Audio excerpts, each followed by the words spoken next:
Etarismo é o preconceito contra pessoas por causa da idade. Recentemente, o caso de uma mulher de 45 anos que foi discriminada na faculdade por colegas de turma repercutiu em todo o país e chamou a atenção para o problema. O deputado Castro Neto, do PSD do Piauí, acredita que este tipo de preconceito prejudica a vida, especialmente das pessoas mais velhas. E para falar sobre esse assunto, o parlamentar é o nosso convidado no programa Palavra Aberta. Deputado, seja muito bem-vindo ao programa. Para a gente começar, eu queria abordar a audiência pública que recentemente foi feita na Câmara, presidida pelo senhor, que diz respeito ao direito das pessoas mais velhas, acredito eu. Como foi a audiência? Olá, Marcelo. Foi uma audiência espetacular. Participou o Alexandre da Silva, secretário nacional de Defesa do Direito da Pessoa Idosa, a Miriam Goldenberg, pesquisadora, a Maria Cristina Hoffmann, também da OMS, a Dulce, Dona Maria Dulce, lá do Piauí, uma senhora muito simpática, e também a Patrícia Linhares, que você acabou de citar, que teve aqui, recentemente dado pela mídia um caso de etarismo e que ela tem apenas 44 anos. Então, o que me preocupa, porque isso hoje é um tema pouco discutido, tanto o etarismo como a idade, o direito da pessoa idosa, é algo ainda que não está no foco do Brasil, e o Brasil vem envelhecendo. Então, em 2015, o Brasil tinha 12% da sua população acima de 60 anos. Hoje nós temos 15% da população acima de 60 anos em 2023. Em 2030, o número de pessoas idosas vai ser maior do que as pessoas de 0 a 14 anos. E em 2065, o número de pessoas idosas vai atingir no Brasil 34%. Quer dizer, de 2015 para 2065, em 50 anos, o Brasil vai triplicar o número de pessoas idosas. Então, eu sou deputado de primeira legislatura, é uma bandeira que eu estou assumindo, porque eu quero fazer a diferença para a pessoa idosa. Não só por todos esses motivos que eu estou falando, do Brasil estar envelhecendo, mas eu acho uma grande injustiça.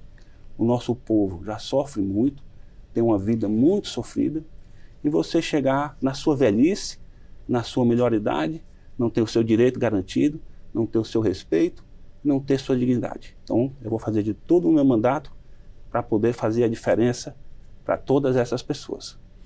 Sem dúvida é um crescimento recorde, nunca experimentado na história da humanidade, aí para o número de pessoas acima de 60 anos. Eu vi um dado também mostrando que quem tem mais de 80 anos, o crescimento é ainda maior. Nesse século nós vamos ter um crescimento em cerca de 30 vezes. Então realmente é um tema bastante sensível. O grupo que mais cresce é o grupo acima de 80 anos.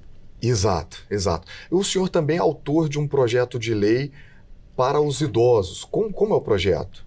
Bom, antes de chegar no projeto,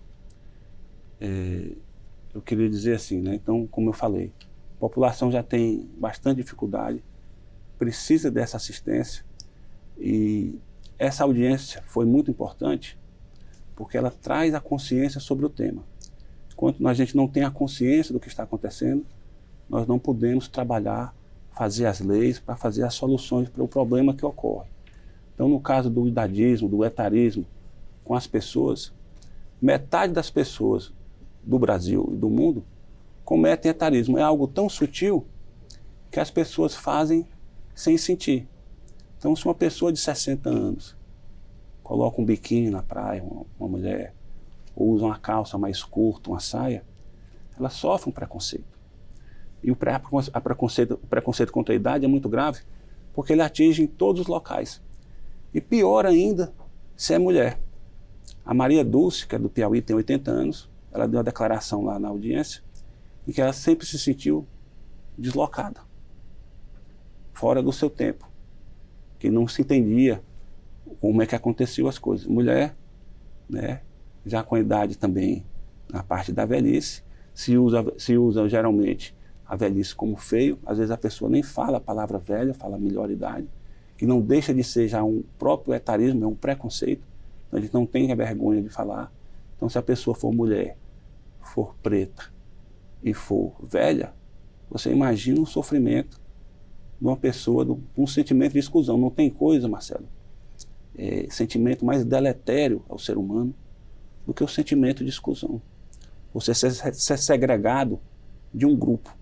Isso causa uma destruição interna no ser humano inimaginável. No caso da Patrícia, que tem 44 anos, que sofreu o deboche, o vídeo, o preconceito das amigas que têm em torno de 18, 20 anos, ela relatou na comissão que hoje ela tem vergonha de fazer pergunta em público. Porque ela pensa, o que é que o povo vai falar? O que é que essa velha está perguntando agora?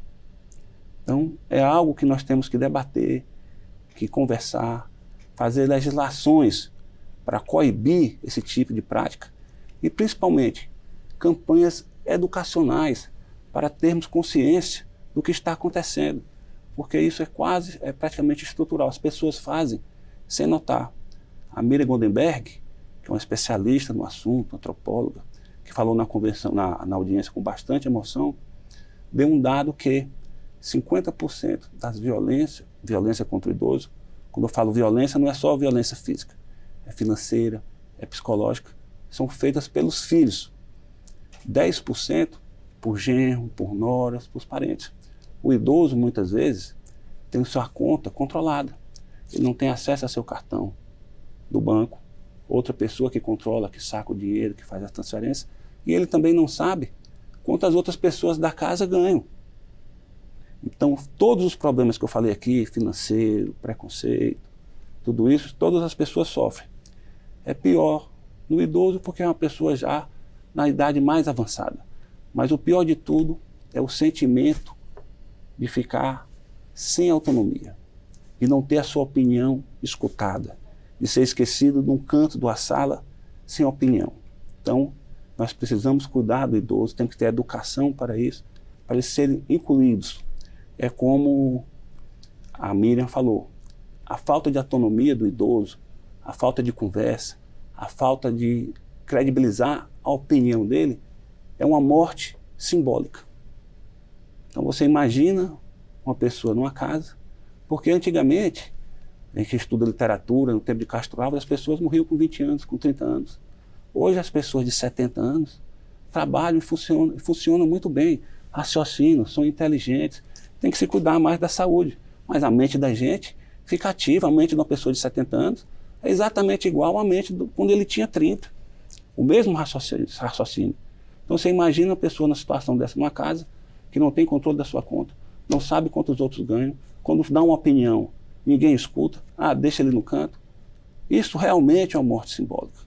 Isso é muito traumático, é muito deletério. E nós temos que fazer tudo para que isso não aconteça num país tão unido, tão bonito como o Brasil, que vivemos hoje uma época de ódio, de divisão por causa da política. O projeto do senhor pode ajudar nesse sentido? Ajuda. É o projeto 2419/2023, que a gente cria mecanismo para defender melhor o idoso, coibir a violência, especificando os tipos de crimes físico, psicológico, financeiro, e também adotando medidas protetivas para acelerar quando é tratado do idoso. Nosso programa muito curto está chegando ao fim. Eu quero agradecer ao senhor pela participação. Espero que ao final da tramitação desse projeto o senhor possa voltar com a resposta positiva a respeito dos idosos. Eu quero agradecer, Marcelo, mandar um abraço a todos que estão nos assistindo e dizer que isso é um tema que tem que ser discutido no Brasil, né, pela proteção da pessoa idosa, e muitas vezes acontece em casa. Então temos que ter campanha, você que tem seu idoso, seu pai, a sua mãe, cuide bem dele, cuide com carinho, porque foi ele quem cuidou de vocês. Muito obrigado pela participação, deputado.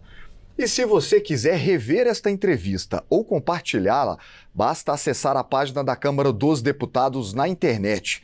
Este programa também estará disponível no nosso canal do YouTube. Siga também as nossas redes sociais, Instagram, Twitter, Facebook e TikTok. Muito obrigado pela sua audiência e até a próxima.